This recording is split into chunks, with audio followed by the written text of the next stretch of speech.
Whether be it a Christian ngabe umKristu or a normal person, noma umuntu nje ojwayelekile our conduct, uyiphatha kwethu they are responsible yiko kwenzayo for somebody's death, ukuthi for somebody's wrongdoing. ngokuthi Our oyenza conduct. okulungisa uyiphatha kwethu It can lead people astray. ungaholela abantu baduke And this is why the whole world is like this today. ingakho izwe lonke linje namhlanje People are no longer mindful of other people's conscience. abantu abasayinakile ke bonembeza babanye abantu And we say, we love you, Jesus. sithi siyakuthanda Jesu But when we leave, kodwa masiphuma it contradicts kuyaphikisana our lips phikisa indebe to zethu say we love you, Jesus. ukuthi siyakuthanda Jesu This is terrible. kubi lokhu Check the news, it's terrible. Bhekani Death every kanjani. day. ukufa njalo njalo ezindabeni nje Accidents all over. izingozi umhlaba wonke Murders. ukubulalana Now it's easy. Uthola abaveza abantu bathi isidumbu bathola isidumbu zilele zibulewe. What happened kwenzakaleni to people's conscience? kunembeza wabantu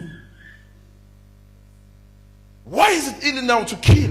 kungani kulula ukubulala Murdering a person is not only when you take a weapon. ukubulala umuntu akusuka ukuthi uphathe isikhali nje kodwa Those of the world, they fight with carnal weapons. laba bezwe balwa nezikhali zenyama But it says with us, kodwa thina our weapons are not carnal. ikhali zethu akusizo zenyama Meaning the way you live, ngendlela ophila ngayo it can kill someone. kungabulala umuntu The way you behave, ngendlela oyiphatha it ngayo can kill someone. kungabulala It can umuntu discourage someone kungaphoxa umuntu as a Christian. njengomKristu Now we have to be mindful of every step that we make. fanele ke sibheke zonke uhambo lwethu esilenzayo Who am I going to change ukuthi kuyoguqula bani by what I'm doing now? ngaloko engikwenzayo manje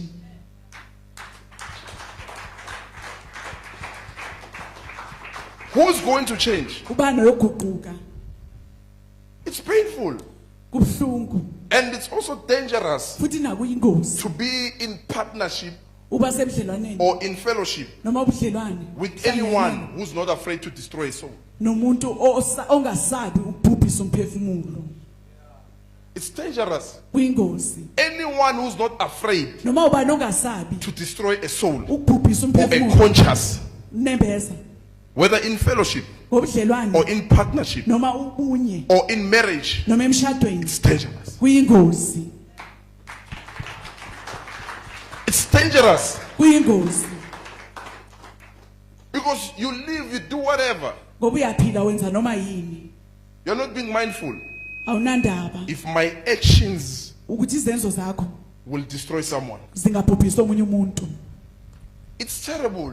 kubi You have to check. Lo muntu engunaye lo, is she or mindful or he mindful about the conscience yomunye umuntu? ngabe uyayicabangela emunye unembeza omunye umuntu na But if I do this, ukuthi mangenza lokho what's going to happen to the next person? kuyenzakalani komunye umuntu na People are not mindful. abantu abanandaba They don't care.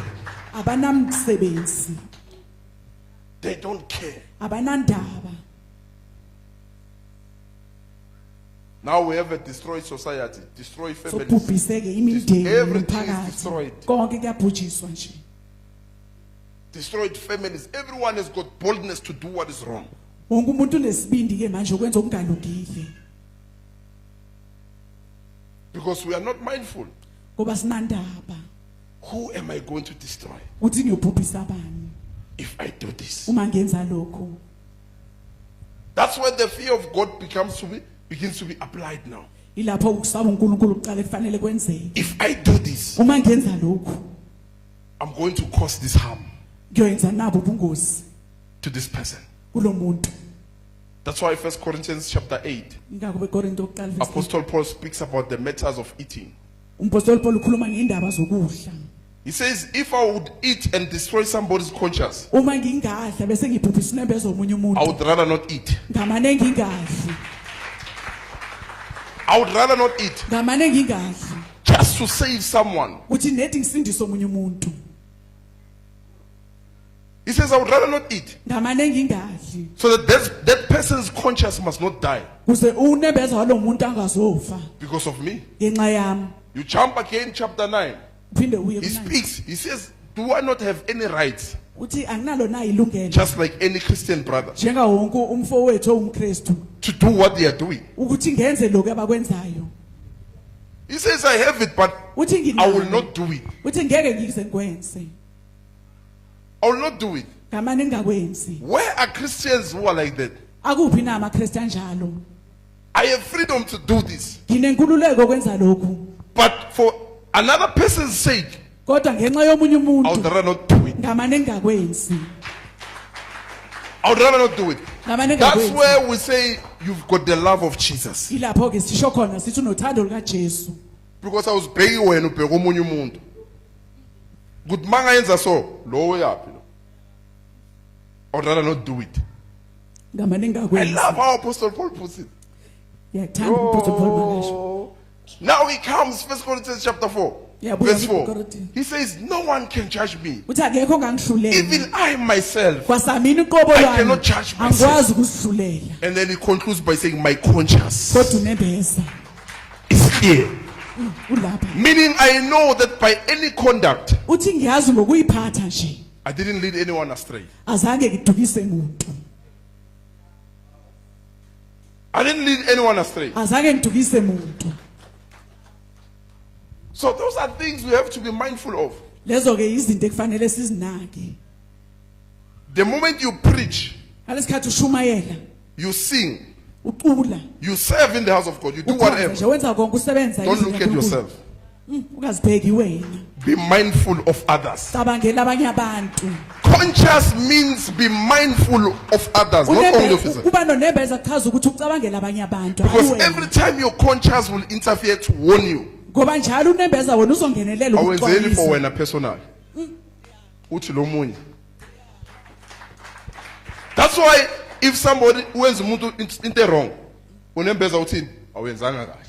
Unembeza wakho uyakwazi ukucabangela omunye while wena ungakhona. Your conscience Unembeza is wakho. able to be mindful about another person Uyakwazi ukumcabangela omunye umuntu. while wena ungakhona. This will help us. Uzosisiza lokhu. Anyone you are with Noma uba nonaye or close to, oduze naye. discern their conscience and their soul. Zwisisa noma uzwelele umphefumulo wabo. It will also help you even if Uzokusiza somebody futhi. comes and says, I want to marry you. Athi ngifuna ukushada. Discern their conscience and Zwelela lo soul. nembeza nomphefumulo wabo. Because if the conscience and the soul Ngoba uma unembeza nomphefumulo is dead, ufile they will put you in trouble. bazokufaka enkingeni. They will put you in trouble Bazokufaka enkingeni. because they are not mindful of their actions. Ngoba abanandaba nezenzo zabo. It's all about them. Kungabo kuphela. What they will do to souls, they don't care. Kuthi bayenzani kweminye imphefumulo abanandaba. Imagine now if you've got children Cabanga nje unabantwana. and you are with somebody who's not mindful of their conduct. Nomuntu Children will die in the house before they go to die outside. Abantwana bazofa phakathi endlini ngaphambi kokuba bayofa na ngaphandle. These kids will be contaminated right in the house Labantwana bayongcoliseka khona endlini. by somebody's actions, Ngezenzo nje zomuntu. somebody's conduct, Uyiphatha nje komuntu. who thinks more about themselves. Ozicabangela ngije yena yedwa.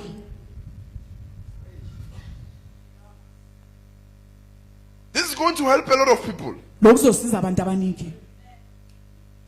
Discern Zwelela a person's soul, umphefumulo. discern their conduct, discern their conscience. Uyiphatha kwabo nonembeza wabo. Check how often does lo muntu umnembeza umshaya athukwa. The people, they can do what is wrong, they can say whatever without saying, Bangakhuluma "Hey, noma yini. yenzani?" They would say, I did it. So what? Wezile vele. So what? Manje It's about me. ungami mos. Anginandaba nabanye, ungangitsheli ngabanye abantu. Once you hear that language, ungangitsheli ngabanye abantu. It's a sign of selfishness in a person. Yakhombisa ukuthi kunomhobholo kulo muntu loyo. The conscience is dead. unembeza ufile ungangitsheli ngabanye abantu.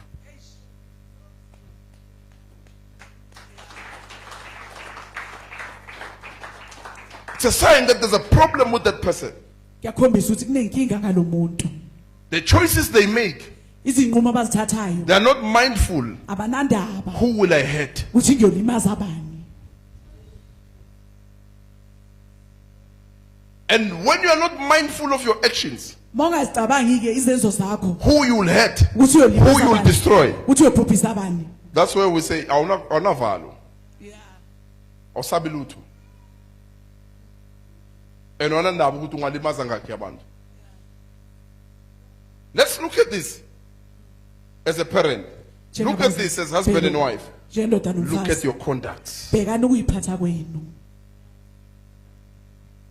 Look at your speech. bhekani ukuthi nikhuluma kanjani, Look at your speech. bhekani ukuthi nikhuluma kanjani. Does it reveal a saved soul Ingabe imbula umphefumulo osindisiwe or a soul that is still lost? noma umphefumulo losalahlekile? When the soul is still lost, Uma umphefumulo usadukile it's only mindful ngayo kuphela, ngaye ngabanye abantu. But lo tholakala umphefumulo uqabangela abanye.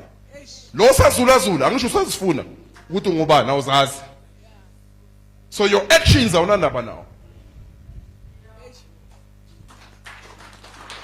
Until the soul is found, uze kufike la kutholakala khona until umphefumulo, the soul is saved, umphefumulo your usindiswe, conscience unembeza will be at work within you. uzosebenza Even ngaphakathi though you don't kwakho. hear the Holy Spirit, Noma ungawuzwa kumoya your oyingcwele, conscience will warn you unembeza wena as a uzoxwayisa human being. njengomuntu ophilayo Because you were born with it. ngoba uzalwe nawo, You were born with a conscience. uzalwe nonembeza.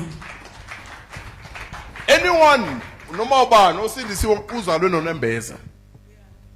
Something ekhuluma naye athi kunento, uze umuntu ongasindiswa athi kunento. Yini lento? It's in the nature of a human being. Usendalweni yomuntu.